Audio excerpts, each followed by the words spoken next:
ډېر پخوا د غرونو تر منځه تورو ځنګلونو او د سپینو وریځو شاته یو پټ او پرسپاره ځای و. د خلکو به یې نوم او یاره یادوو د پیریانو علاقه. هېڅ عادي انسان هلته نه شو تللی او که څوک تللی هم و نو بیا هېڅکله بیرته نه و راغلی. خلکو به ویل هلته پیریان اوسي، هلته خبرې کوونکي ونې دي، هلته اوبه سندرې وایي او هلته د انسانیت لوستلی کېږي. د هماغې سیمې په یو وړوکي کلي کې یو ځوان هلک اوسېدو. نوم یې سلیم و. سلیم یتیم و. مور یې مړه شوې وه او پلار یې کلونو وړاندې په غرونو کې ورک شوی و. سلیم به د خلکو ګډې سره ودی او د شپې به د اور تر څنګه ناست و او د نیکه کیسې به یې اورېدلې. یوه شپه نیکه ورته وویل: زویه سلیمه، پلار د پیریانو علاقې ته تللی و. سلیم حیران شو. نیکه هلته نه خو څوک ژوندی نه راځي.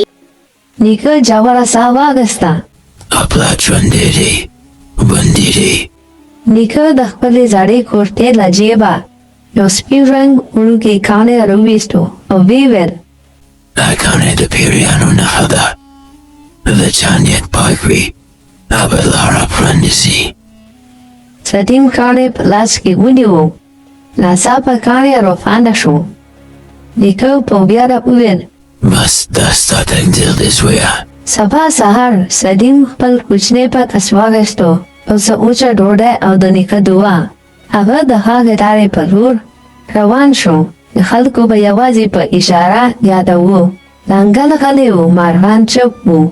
ناڅاپه یو جینۍ په سپینو جامو کې مخې ته راښکاره شوه. سترګې یې شنې وې او غږ یې د باد په شان نرم و. هغې وویل: ولې د پیریانو علاقې ته روان یې انسانه؟ سلیم ویاړېدو خو رښتیا یې وویل: زه خپل پلار لټوم. یوازې رښتیا؟ هلک بچ کوي. دې جینۍ وویل: زه زوړه یم، د دې سیمې ساتونکې پړی یم. هغې سلیم ته درې لارې وښودې، یوه ښکلې او اسانه، یوه تیاره او یروونکې، یو عادي خو اوږده. زهره وویل: یو انتخاب کړه خو پوه شه غلطه لار ټول پاتې بند دي. سلیم لږ سوچ وکړو او ویې ویل: اسانه لاره فریب وي، تیاره لاره یره ده، زه عادي لاره انتخابوم. ناڅاپه ځمکه ولړزېده، دروازه خلاصه شوه. زهره وخندل. بریالی شوې. سلیم یو داسې ښار ته ورسېدو چې د سرو زرو نه و جوړ، بلکې له رڼا او خوشبو. پیریان الوتل، ماشومانو خندل او اوبو به خبرې کولې. ناڅاپه اور اسمان راغی. یو جینۍ په ژړا وویل: اور باچا راویښ شو. اور باچا د انسانانو له ویرې جوړ شوی و. هغه انسانان بندي کړل. زړه یې کمزوری او نیت یې ناپاک و. زهره وویل: دا پلار ومدې له امله بندي دی، لا ژوندی دی. سلیم ټینګ شو. زه به هغه ازادوم، خپل ژوند هم له لاسه ورکړم. سلیم هغه ځای ته بوتل شو. دې انسانان په خوب کې بند وو. هلته یې خپل پلار ولیدو، کمزوری، ژوندی و. پلار ورته وویل: زویه، د زړه دې قوي وي نو توړ باچا ماتې خوري. سلیم سپین کاڼی پورته کړو. کاڼی په رڼا بدل شو او ټول زندان ولړزېدو. کله چې د سلیم په لاس کې سپین کاڼی روښانه شو، د تور باچا ماڼۍ ولړزېدې.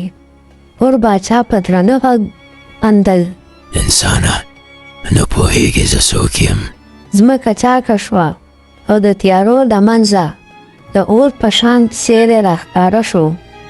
زهره په ویره وویل: دا باچا نه دی، دا د انسانانو له ویرې، حسد او حرص نه جوړ شوې بلا ده. تور باچا چغې کړه: هر څوک چې انسانان یېرېږي، زه ژوندی یم. سلیم کاڼی پورته کړو. دا ځل رڼا کمه شوه. سلیم چغه کړه: ولې رڼا کمزورې کېږي؟ زهره وویل: ارله یوازې هغه وخت قوي وي is ready, Bila Yuri Re. ور باچا مخې ته راغی او ویې ویل وګوره خپل پلار مات شي هغه به تل دلته پاتې شي. سلیم سترګې پټې کړې. د مور خبرې یې په یاد شوې. رښتیا او مینه هر جادو ماتوي. ناڅاپه زهره د تور باچا مخې ته ودرېده. هغې ورو وویل دا انسان پاک دی. زه خپله رڼا قربانوم.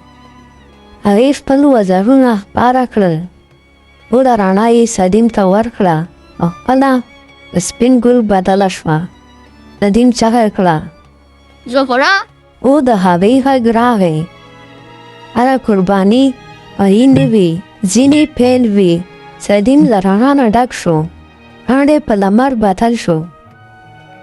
هغه تور باچا ته وویل زما ویاړوي او زه نور نه یریږم. رڼا خپاره شوه. یاره وسوځېده. تور باچا چغه کړه. په یوه شیبه کې هغه د دوړې په شان ورک شو. ور زندان خلاص شول.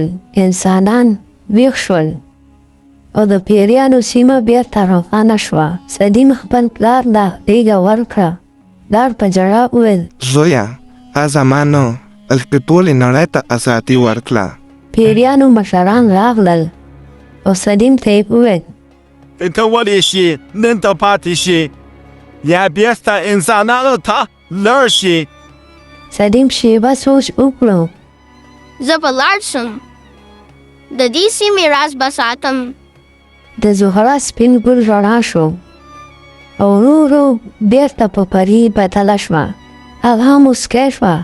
واده مو پوره شوه. سلیم او پلار ډېر تکړې ته روڼ شول. خلک حیران وو او هېڅوک د راز نه خبر نه شول.